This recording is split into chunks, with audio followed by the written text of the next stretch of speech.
Hai teman-teman, di sini saya dan rekan-rekan saya ingin menjelaskan materi syarat bermain dan permainan. Di sini saya akan memperkenalkan diri dari kelompok 4 dengan saya sendiri Salsabila Nur dengan NIM akhir 093. Yang kedua ada Nabila dengan NIM akhir 067. Kemudian ada Romatul Latifah dengan NIM akhir 104. Selanjutnya ada Yamelia dengan NIM akhir 106 dan yang terakhir ada Laila dengan NIM terakhir 114. Di materi syarat bermain dan permainan ada subbab. Yang pertama ada play space atau ruang bermain, yang kedua playtime waktu bermain, yang ketiga ada play velos teman bermain, yang ketiga ada playtime peralatan bermain, dan yang terakhir ada play rules yaitu peraturan bermain. Nah, selanjutnya akan masuk materi pertama. Play space atau ruang bermain adalah suatu area atau lingkungan yang dirancang secara khusus untuk memfasilitasi kegiatan bermain anak dan memberikan lingkungan yang aman dan nyaman bagi anak-anak. Ruang bermain ini biasanya dilengkapi dengan permainan yang mendukung kreativitas anak dan permainan yang menstimulasi perkembangan anak.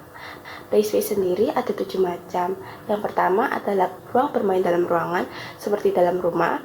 Yang kedua adalah ruang bermain luar ruangan seperti taman bermain. Yang ketiga adalah ruang bermain seni dan musik. Yang keempat ada ruang bermain peran seperti rumah-rumahan.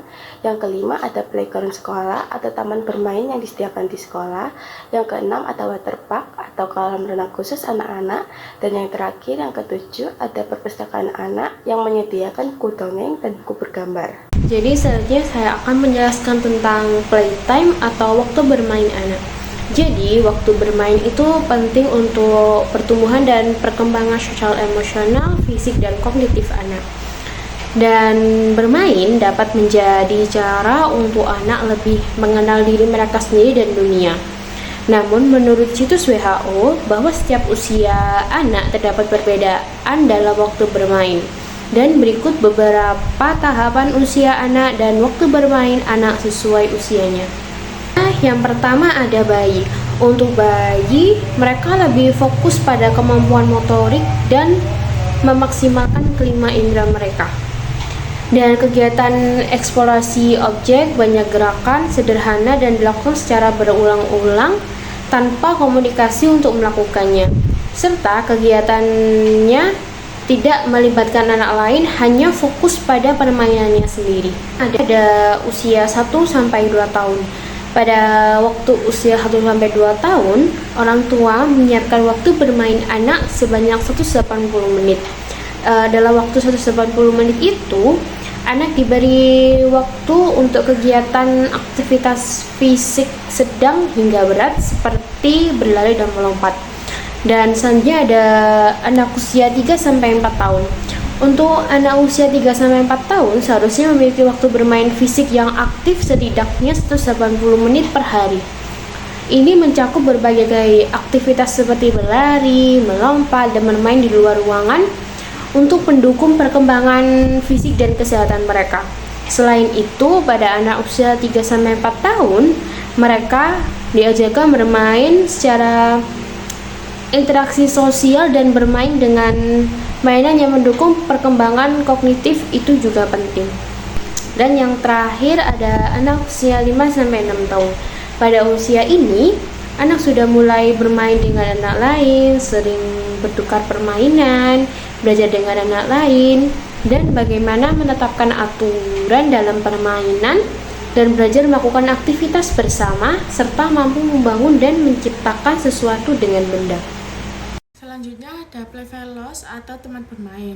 Dengan ini anak harus merasa yakin bahwa ia mempunyai teman bermain jika ia memerlukannya. Teman bermain dapat ditentukan anak sendiri, apakah itu orang tua, saudara, atau temannya. Jika anak bermain sendiri, maka ia akan kehilangan kesempatan belajar dari teman-temannya. Sebaliknya, kalau terlalu banyak bermain dengan anak lain, maka dapat mengakibatkan anak tidak mempunyai kesempatan yang cukup untuk menghibur dirinya dan menemukan kebutuhan sendiri. Dari materi Play Veloz atau teman bermain, ada beberapa faktor utama yang harus diketahui. Yang pertama, ketersediaan teman bermain. Kedua, keamanan dan pengawasan. Ketiga, ada ruangan yang sesuai. 4, menyediakan waktu yang sangat esensial. Kelima, menciptakan variasi dan kreativitas bermain. Dan yang terakhir, ada berinteraksi dan bersosialisasi. Berikut ada beberapa contoh permainan yang melibatkan Play Veloz.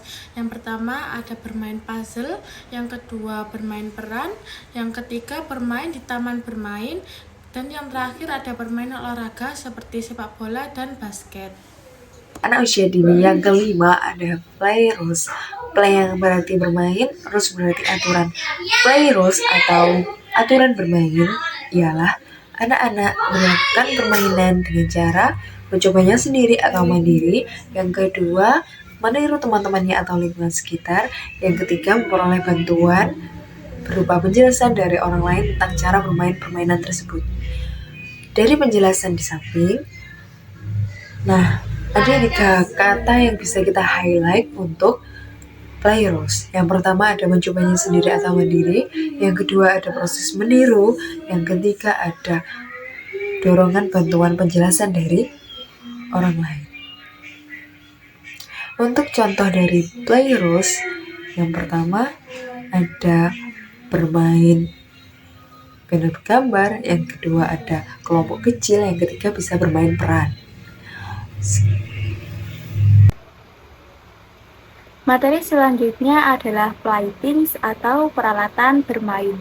Nah, secara umum, playthings ini merupakan alat-alat yang dirancang dan dibuat untuk menjadi sumber belajar anak usia dini supaya mendapatkan pengalaman belajar. Alat permainan hendaknya memenuhi kriteria seperti berikut. Yang pertama itu ada aman bagi anak, lalu yang kedua ukuran, bentuk, dan warna sesuai usia anak dan taraf perkembangannya. Selanjutnya, berfungsi mengembangkan seluruh aspek perkembangan anak, lalu dapat dimainkan secara bervariasi atau cara. Nah, maksudnya di sini adalah anak dapat menggunakan untuk menemukan dan membangun kreasi mereka sendiri. Misalnya, balok bisa digunakan untuk membangun istana. Balok juga bisa digunakan anak sebagai jembatan. Selanjutnya, merangsang partisipasi aktif anak. Hal ini dapat terjadi saat anak menggunakan alat permainannya dalam proses bermain. Selain itu, anak juga bisa berinteraksi dengan mainan teman dan guru saat bermain dengan menggunakan alat permainan. Selanjutnya, sesuai kemampuan anak, di sini itu tidak terlalu sulit atau terlalu mudah. Lalu selanjutnya, menarik dari segi warna dan bentuk atau suara jika permainan itu bersuara. Selanjutnya, tahan lama atau tidak mudah rusak, lalu mudah didapat dan dekat dengan lingkungan anak. Dan yang terakhir, yang ke-10 adalah diterima oleh semua budaya.